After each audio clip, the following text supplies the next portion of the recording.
বিশ্বকাপ 2026কে সামনে রেখে দারুণ ফর্মে রয়েছে বর্তমানে বিশ্ব চ্যাম্পিয়ন আর্জেন্টিনা।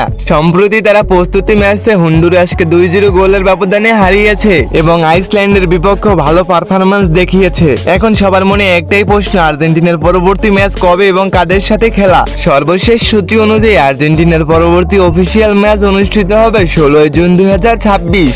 এই ম্যাচে তাদের প্রতিপক্ষ আলজেরিয়া। ম্যাচটি হবে ফিফা বিশ্বকাপ 2026-এর গ্রুপ পর্বের গুরুত্বপূর্ণ লড়াই।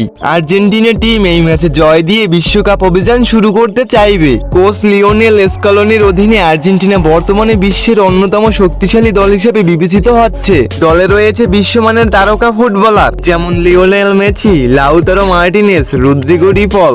অন্যদিকে আলজেরিয়া সহজ প্রতিপক্ষ নয়, তাই ম্যাচটি হতে পারে বেশ প্রতিদ্বন্দ্বিতাপূর্ণ।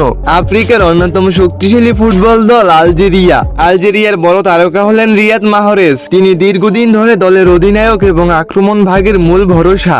বর্তমানে দলে আরো কয়েকজন গুরুত্বপূর্ণ খেলোয়াড় আছেন। রয়েছেন আমিন গৌরি, রায়ান আইত নুরি, মোহাম্মদ আমৌরা। বিশ্বকাপ 2026-এ আলজেরিয়া 12 বছর পর ফিরছে। তাদের দলে অভিজ্ঞ প্লেয়ারদের খেলা এবং তরুণ প্রতিভার ভালো মিশ্রণ রয়েছে। রিয়াদ মাহরেজের নেতৃত্বে আলজেরিয়া আর্জেন্টিনার বিপক্ষে কঠিন চ্যালেঞ্জ ছুড়ে দিতে প্রস্তুত। আলজেরিয়ার মতো শক্তিশালী দলকে আর্জেন্টিনা কি পারবে হারাতে? তোমাদের কি মনে হয় কমেন্টে বলে যাও। পরবর্তী খেলার ভিডিও পেতে চ্যানেলটি সাবস্ক্রাইব করুন।